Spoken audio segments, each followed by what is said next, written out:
but they ain't holding time. Stuck in this concrete jungle, gotta get your rhythm, I'm losing my mind.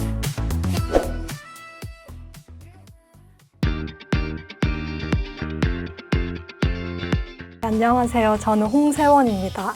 저는 현재 27살이고 전산회계 1급에 먼저 합격을 한 후에 세무 2급까지 취득을 하게 되면서 회계 세무 쪽으로 취업 준비를 하고 있습니다.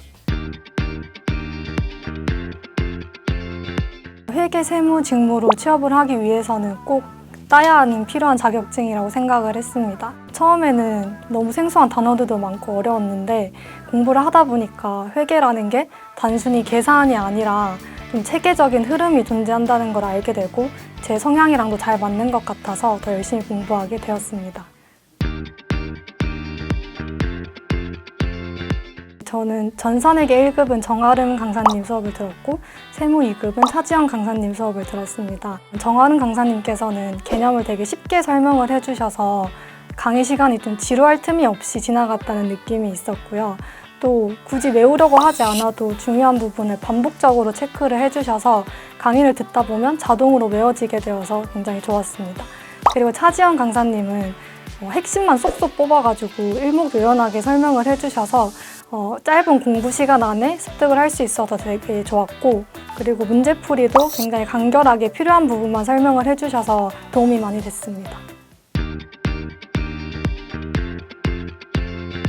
교재가 굉장히 두꺼운 만큼 이론 내용에 깊이가 있어서 좋았고, 처음 공부를 하시는 분들도 순서대로 차근차근 따라가기만 하다 보면 되어서 그 부분이 굉장히 좋은 점이었습니다. 그리고 기출문제도 6회 정도 포함이 되어 있어서 따로 프린트할 수고로움 없이 반복적으로 풀 수 있어서 굉장히 도움이 됐습니다. 전산회계 1급은 한 달 동안 순공시간으로는 4시간 이상씩 가져가면서 공부를 했었고요. 세무 2급은 회계 1급 합격을 한 다음에 한 달 동안 주 5일 3시간 정도씩 공부를 했습니다. 사실 회계 1급이랑 세무 2급은 겹치는 부분이 많아서 회계 1급을 공부할 때 꼼꼼히 했었다 보니까 세무 2급 할 때는 좀 여유롭게 시간을 가져갈 수 있었습니다.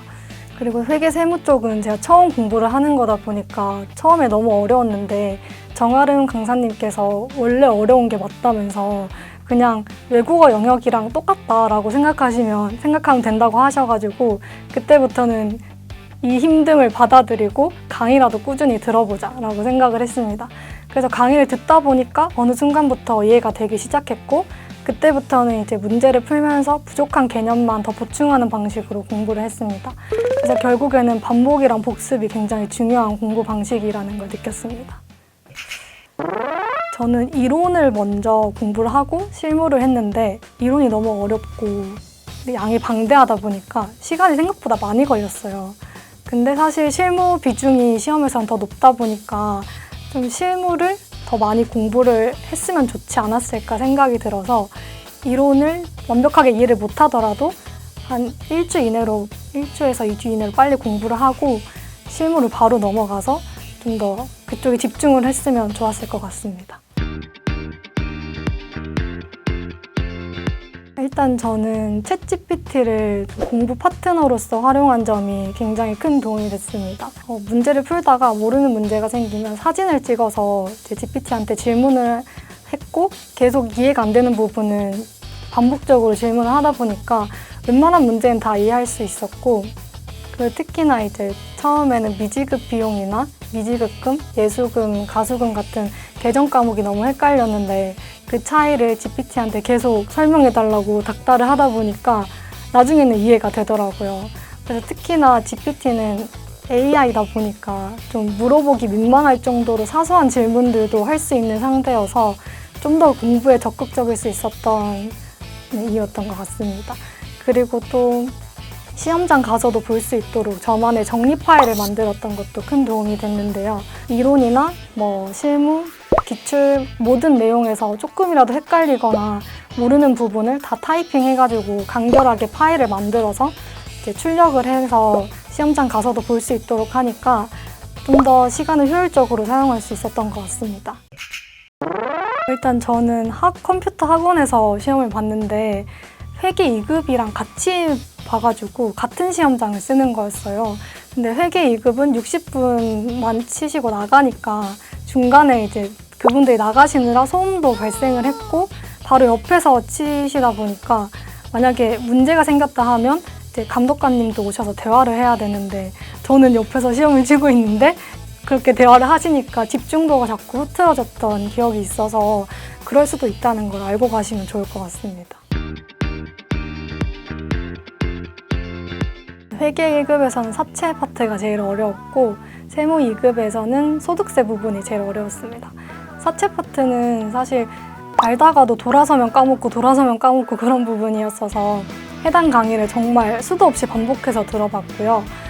사채 이자 비용 삼각분계를 직접 손으로 써보면서 익히는 방식으로 공부를 했습니다. 사실 회계 1급에는 그 정도까지 나올 건 아니었는데 어차피 세무 2급도 공부를 해야 되고 좀 더 정확하게 이해를 하고 넘어가고 싶어서 노력했습니다. 그리고 세무 2급에서 소득세 부분은 소득의 종류가 많았는데 그 범위나 과세 방법이 각각 너무 달라서 그 점이 너무 헷갈렸습니다. 근데 이쪽은 아무래도 암기 말고는 답이 없다라고 생각을 해서 공부를 할 때는 그냥 되는 대로 풀다가 시험 전날에 이쪽 소득세 파트만 집중을 딱 해가지고 완벽하게 외워서 갔습니다. 이제 다음에는 세무 1급까지 도전을 해보고 싶고 세무법인이나 세무사 사무실 쪽으로 취업을 해서 실무 경험도 쌓아가지고 회계 세무 전문가로 성장하는 게 목표입니다. 처음에는 단어들도 굉장히 생소하고 어렵게 느껴질 수 있지만 포기하지 않고 반복해서 공부를 하다 보면 어느 순간부터 자신감도 붙고 이해가 될 겁니다. 기출문제는 꼭 많이 풀어가시길 바라고 좋은 결과 있으시길 바라겠습니다. Making my way down faces, dancing, but they ain't holding time. Stuck in this concrete jungle, gotta get your rhythm, I'm losing my mind.